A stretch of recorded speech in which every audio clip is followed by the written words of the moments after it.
বন্ধুরা, এটা কোনো গল্প নয়। এটা আমার জীবনে ঘটে যাওয়া কিছু ঘটনা। আমার নাম কৌশানী। আমি বিবাহিত। বয়স ৩২। আমি ২টি সন্তানের মা, একটি ছেলে ও একটি মেয়ে। আর এখন ৪ মাসের অন্তঃসত্ত্বা। আমার ফিগার এখনও যে কোনো ছেলের প্যান্ট ভিজিয়ে দেওয়ার জন্য যথেষ্ট। এই ঘটনাটি যখন ঘটে তখন আমার ১৬ বছর বয়স। সাজসজ্জা আধুনিকতার মতোই। মিনি স্কার্ট পরতে ভালোবাসতাম। গায়ের রং একদম দুধে আলতা। লোকার জামা পরতাম, যাতে একটু একটু ভাঁজ বোঝা যায়। ডাবের আকার খানিকটা বড় ছিল।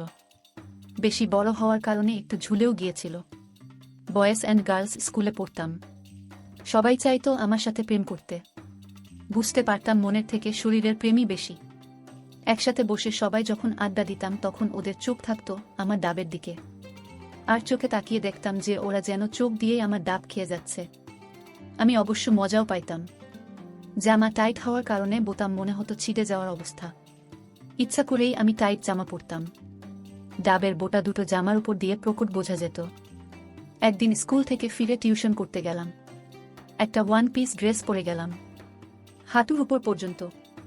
বসলে ওটা থাইর উপরে উঠে যায়, যার ফলে নিচ দিয়ে সব দেখা যায়।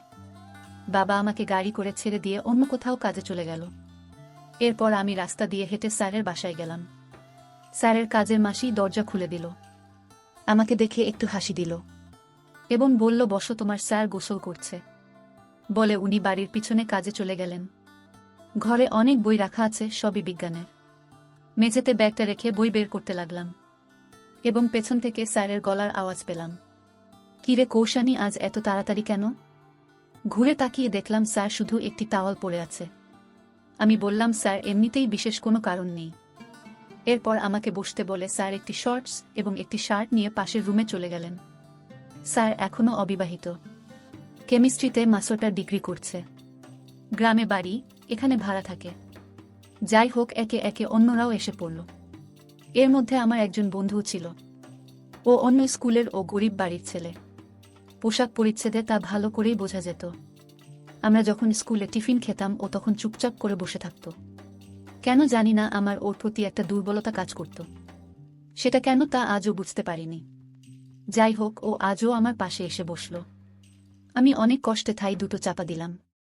তবে চাপা দেওয়ার ইচ্ছে যে ছিল ঠিক তা নয়। ওটা লোক দেখানো ছিল। স্যার পড়াতে শুরু করলেন। কিছুক্ষণ পর বিকাশ আমার কানের কাছে ওর মুখ এনে ফিস ফিস করে বলল, কৌশানী, তোর জামার বোতামটা লাগা, সব দেখা যাচ্ছে। চোখটা নামিয়ে দেখলাম কথা সত্য। কখন যে জামার উপরে বোতামটা খুলে গেছে টেরই পাইনি। ডাবের ভাঁজটা স্পষ্ট বোঝা যাচ্ছে। তাড়াতাড়ি বোতামটা লাগিয়ে ওকে বললাম, থ্যাঙ্কস। পড়া শেষে বাবার আমাকে নিয়ে যাওয়ার কথা, কিন্তু তখনও বাবা আসেনি। যদিও বাড়ি খুব দূরে নয়, 10 মিনিট হাঁটলেই পৌঁছে যাব। বিকাশ আমার পাশেই দাঁড়িয়ে। আমি না যাওয়া পর্যন্ত ও কখনোই যায় না। আধা ঘন্টা হয়ে গেলেও বাবা আসলো না। এরপর বিকাশকে বললাম, চল তাহলে দুজন হেঁটেই যাই। এরপর হাঁটা শুরু করলাম। বিকাশ আমাকে প্রশ্ন করল, তুই এমন জামা কাপড় পরিস কেন? আমি ওকে বললাম, তোর কি এগুলো ভালো লাগে না? বলল, ভালোই লাগে, কিন্তু অন্য ছেলেরা তোর দিকে যেভাবে তাকায় সেটা কিন্তু একটুও ভালো লাগে না। বিকাশ বলল, আজ তোর ওই দুটো সবাই দেখেছে। আমি বললাম, শুধু তো ভাঁজ দেখেছে, আর তুইও তো দেখেছিস, তোর কি ভালো লাগেনি? বিকাশ বলল, আমি দেখা আর ওরা দেখা এক নয়। ওরা তোর কে? কিন্তু আমি তো তোর বন্ধু। এরকমই কিছু কথাবার্তা বলতে বলতে আমরা এগোতে লাগলাম। সামনেই একটা গলি, বেশি বড় নয়। ওদিকের আলো এদিক থেকে ভালোভাবেই বোঝা যায়। গলিতে ঢুকে বিকাশ বলল, একটু দাঁড়া, পেশাব করব, পেশাবে অনেক চাপ দিয়েছে। বলেই নালাতে প্রসব করতে গেল। আমি দাঁড়িয়ে ওর প্রসব করার স্টাইল দেখছিলাম। আমার প্রিয় বন্ধুরা, এই গল্পের দ্বিতীয় পর্ব পেতে এবং এরকম আরও মজার মজার গল্প পেতে আমার চ্যানেলটি সাবস্ক্রাইব করে আমার সঙ্গেই থাকো। ধন্যবাদ।